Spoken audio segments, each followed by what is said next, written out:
Yun, hello, magandang gabi sa ating mga ka-MUG at sa ating mga kabatas at syempre sa ating mga ka-UB. At welcome sa panibago nating video reaction mula sa inyong Lolo Mag. Alright, dito, muli ay makikita natin si Rapi Tulfo na may kakaibang ikinikilos na naman, no? Na hindi natin nakasanayang makita sa kanya. Mga kababayan, mga kamag. Dito nga ay puring-puri niya itong OWA. Ang tanong, bakit kaya? Diba? I think meron na kayong idea agad kung bakit, diba? Kasi, sabi nga ni attorney, dun sa kanyang isang content kahapon, walang hindi guilty kay Serafi. Attorney meron. Ito hindi to guilty. Sorry attorney hindi kita dinidebunk. Pero sige, panoorin natin, no? Tawagan nyo. Sir, magtawag. Oh, seriously, will somebody call that number now? Diyos ko, sana may sumagot. Operation Center Detail. Wow. Okay. Ito kasi, no, tinesting ni Rapi Tulfo, si Rapi, kung dun sa hotline ng OWA ay merong sasagot. Galing no? Tuloy natin. In my experience, ang tinatawag ko palagi is OWA na, and talaga naman mabilis umaksyon tong OWA. Naks. Puring-puri. Tuloy natin. In 24 hours na action, natutugunan ng problema. Superstar kayong lahat kanina sa Senado. Puri-puri kayong lahat. Sino ba si Rosel? Siyempre naman ito si Sir Arnel, no? Talaga namang, marami naman talaga nagsasabi na ating OFW na talagang alagang-alaga niya yung ating mga overseas workers, no? So, yun. Kudos din naman talaga kay Sir Arnel. Tuloy natin. Ay! Gagaling daw. So, for now, yung pong sinasabi nyo, sa kami makokontakt, in existence po yung 1348 ng OWA. In Metro Manila, 021348, kung kayo po ay magtatawag from the provinces, at kung sa ibang bansa, ay dagdagan lang ng +6321348. And you can test it now kung may sasagot dyan. Dahil yung pong in fact, we're invited. Excuse me, what's the number? 1348. Pakitawagan nyo. Tawagan nyo. Magtawag. Oh, seriously, will somebody call that number now? Diyos ko, sana may sumagot. Mr. Chair, Huwag mo akong hihiyain, 1348. Ako sasampalin ko kayo talaga. Mr. Chair, Mr. Chair, So, is that a 24/7 hotline? Yes. Yes. Mr. Chair, Mr. Chair. Oh, ayan. Tawag sa aming available na care officer. Okay. Lamang ng konting sandali at manatili sa linya. Required ho kasi yung kailangan. Nasip ang inyong pahintulot na makalap at magamit inyong mga personal na impormasyon na gagamitin lamang upang mabigyan. How long is the wait? Requirement ho kasi yan ng ng data privacy. Ayan na. Ayan na. Ayan na. Ang Operation Center. Wow. Okay. Ano kaya? Hindi kaya nanonood yung Hindi kaya nanonood yung nasa OWA ng video. No, biro lang naman pero well, talaga naman maganda rin yung ginagawa ni Sir Arnel. Yung nga lang, siyempre naisip ko lang, baka nanonood kaya kailangan sagutin niya kasi mapahiya yung boss niya, di ba? Okay, tuloy natin. Congratulations. Congratulations. OWA. Galing talaga niyan. Okay, well, OWA, akong kinabahan sa iyo eh. At kaharap ko yung Nervous ako dyan. boss mo sa OWA, si Congressman. Congressman ito na. Ang lamig. Naks, congressman tawag kay Sir Arnel, no? Pero yung mga OFW, pang pang senador. Pero yun nga, marami akong nababasa na comments ng mga OFW natin na talagang okay naman talaga itong si Sir Arnel na magtrabaho. Talagang inaalagaan niya yung ating mga OFW. And may mga napapanood ako ng mga videos, which is siguro parang kasi habang pinapagalitan niya yung mga agency, may nagvi-video sa kanya. So okay lang yun. At least talagang ginagawa niya yung trabaho niya. At least hindi yun poverty porn. Okay? Tuloy natin. May ko. Administrator Mr. Chair. na siya. Anyway, sige, pagbutihin yung trabaho nyo dyan. Thank you. Thank you for answering. Mr. Chair. Fired. Okay. Ako po si Rafi Tulfo po. Anyway, deserve naman talaga ni Sir Arnel na mapuri. Tuloy natin. Maganda. 348. Magalang pa. Okay. Lalo na nung narinig yung Rapi Tulfo, meron ng Mr. lambing. Mr. Chair. Hindi mo na rin kay Rafi Tulfo, baka medyo pa... Na ano yan, yung tenga ni Rabidol po, umahano yan, pumapalakpak na gano'n, no? palabag ka, pasigaw. Kayo pag-assist po namin sir sa mga OFWs at ng mga ano po, next of kin po. Okay. Ikaw ba ay dating OFW or kamag-anak isang OFW? Hindi po sir, bali po sir, nag-apply po ako sir before sir, noong sa, ano po, di ba sir, is na-outsource po itong ano po natin, yung OWA, sa call center po. Then po sir, nung, ano po, kinuha na po ng OWA, nag-apply din po ako dito sa OWA. Anong training ang ibinigay sa iyo? Training that you have to undergo para ikaw ay matanggap diyan bilang call center agent. Training po kami sir kung paano po kami sir makipag-usap at saka po sir, pinag-train po kami sir kung ano po sir yung mga programs and services at saka po sir yung mga welfare cases po na mga dapat po namin sir na i-assist po sir. Aba, dapat gawing supervisor to, magaling sumagot. Sige, Nice. what's your name? Nax! Ayos na papuri. Alam nyo, ito si Rapi, no? Para itong si ano si Simon Cowell di ba? Si Simon Cowell kasi, noon nung nasa ano pa siya, madalang tong pumuri ng mga contestant. Diba? So dito parang si Rapi Tulfo parang ganun din Kaya pag pinuri niya yung isang kawani ng gobyerno, tuwang-tuwa. Diba? Kasi nga lahat naman ng agency pinapagalitan na ito Doon pinapakinabangan niya sa RTIA. Diba? Wala rin. What was this? Help po. Rochelle. Okay. So, no. Bawal yun. Huwag na. Okay. Okay na yun. First name lang. In fact, pwede naman yung code lang Okay. Sige. Rochelle, maraming salamat sa pagtanggap ng aming tawag. Magandang umaga sa iyo. Thank you. Master Rapid po. Mag-hello ka. Mag-hello ka kay Admin Arnel Ignacio. Nakikinig. Hello po, kumusta po kayo dyan? Nag-ayos ka ba? Hello po sa lahat. Kasi puro mukhang bruhay yung mga aming... Yan po sa Silva. Okay, sige. Thank you. Thank Ang you. ganda ho ng mga boses, di ho ba? Hindi ho sila ganun kaganda sa personal. Mr. Chair. No, this Bad joke. Bad joke lang yun. discrimination yan. Oh. Hindi dapat sa kagandaan. Then, ano ho kasi yan Alam Ang nyo, kailangan na magaling sumagot tulad niya. Opo. I like her. Good. alam nyo yung mga Masyadong seryoso si Rapi. Bibiro lang si Sir Arnel. man ng aming office center. 24 oras yan. At alam nila, doon ako natutulog, kaya yan ho ay andar ng andar. Ang tratuhan na namin yan, para na kami magkakapamilya. Kaya ho, madalas dyan pa ako kumakain dyan sa office center. Kaya ang biruan namin dyan. Kasi ang point ko, Sen, kailangan ho talaga ang kanilang energy at ang moral, masaya para ho makapag-deliver ng lambing ng pag-hello. Alam mo kung bakit pala kita natawag na Kong?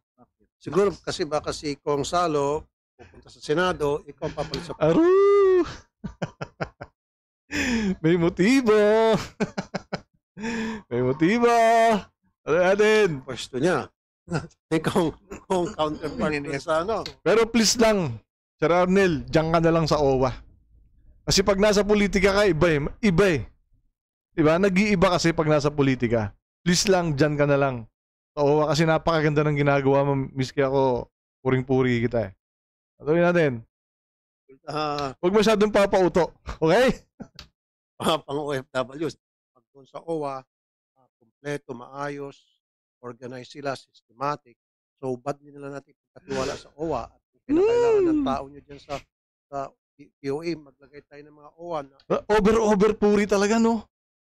Grabe. Yung talagang overwhelm yung pakiramdam ni Sir Arnel. Deserve naman niya yun. Kaya lang, siyempre, si Rapi Tulfo, nakakapagduda kung bakit ganun niya pinupuri itong OWA. Tuloy natin. expert pagdating sa ganong klaseng problema and they've been doing that for so many years. maglagay tayo ng maliit na opisina ng OWA and then yung mga tao nila ang magmamando. Yun pa. Kaysa naman tatawag sa DMW. Remember yung ano, yung sa tawag nito sa Comelec, di ba? O yung sa Comelec, ganyan din. Bakit? Alam niyo kasi na-feature ko na yon. Nakalusot siya dun sa kinaso sa kanya sa Comelec, di ba? Antuin natin. DMW tatawag sa OWA.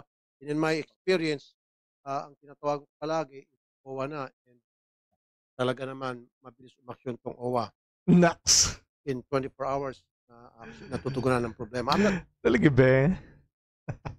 Tuloy. saying na kayo dyan sa DMW mga inutil. I'm not saying, I mean, imbis na matuwa ka dahil pinupuri niya yung OWA, hindi ako natutuwa eh.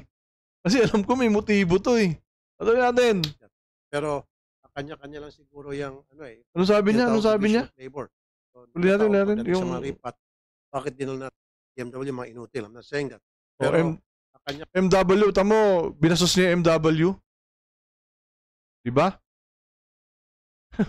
Grabe, mga inutil daw. Bang klase talaga to eh.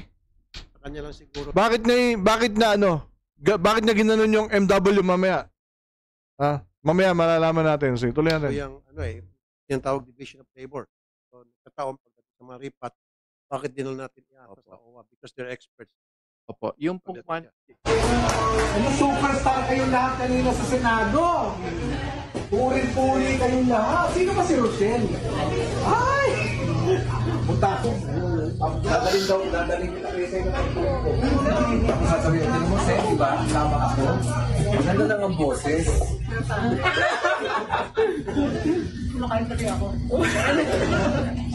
Salamat. Okay, tapusin natin to dito, no?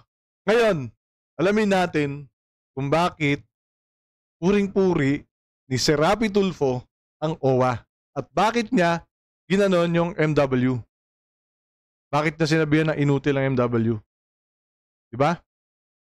O ngayon, harapin natin siyempre. Bakit? Alamin natin siyempre kung bakit, diba? Meron tayo ng video kay Direk Freddy. Kasi masaya dito eh. Ladies and gentlemen, ready to dance? Cause here comes... Di ba? Oh, at hindi nga ako nagkamali at ito na nga. Nakita ko. Ano nakita mo, Direk? Tuloy. Sabi ko, ano nga, matignan nga. Tinignan ko at hindi nga, ayun nga. Papaalala ko lang sa inyo yung sinabi ko kagabi. Okay?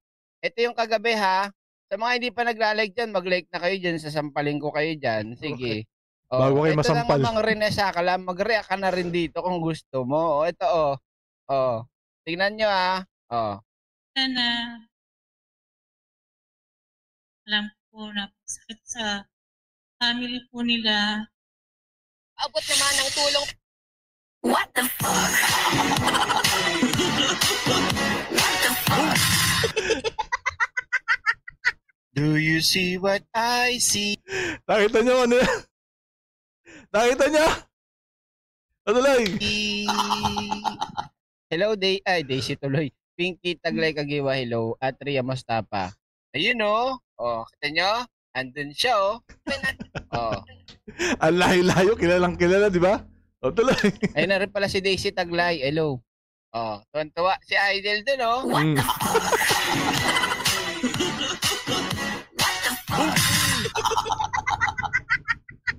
Ayun na yung idol nila o. Nandyan o. Nagawa niyan dyan.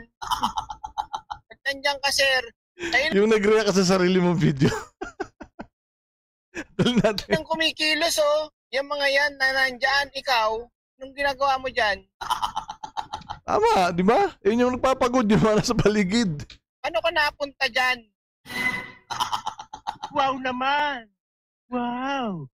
Shoutout sa iyo, Mami Chab, sa lahat ng mga bagong Forward pasok. natin, Shoutout forward po. Diba? Wow!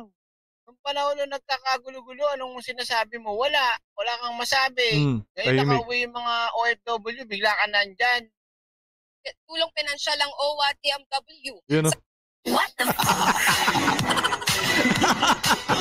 What the fuck? Tay. Tapos ipopost na naman sa sa Facebook page niya. Sinundo namin ang mga ating dakilang bayaning OFW na naipit at nahirapan sa bakbakan ng Hamas at Israel. Ang inyong lingkod po ay hindi po titigil upang makatulong sa ating mga kababayan dahil ako po ay hinalal ninyo Ka talaga. Direk Freddy, grabe. para makatulong sa abot ng aking makakaya. Alright. Shoutout kay kay Car Obs at Okay. Wait, there's more. There's more. Hanapin natin, siyempre. Ano pa yung isa? Naalala niyo ba to? Si Julie B. Ramana? Yan Siya yung naka-front dyan. Sino ba nagpakahirap dito para maiuwi yung bangkay? Ito Si Sir Arnel. At yung mga staff. Diba? Ng OWA. Pero sino nandyan? Nakasentro pa. Sentrong-sentro. Sa camera. Yan Diba? Diba?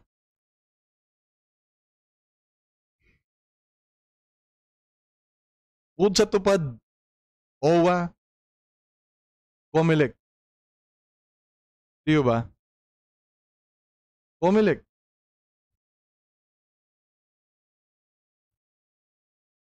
Kasi, alam naman ng Comelec na may kaso ito. Nakapasok. Di ba? Nakapasa sa kanilang criteria. Though may convicted na libel. Tapos yung tupad. Tapos ito OWA. Gamit na gamit.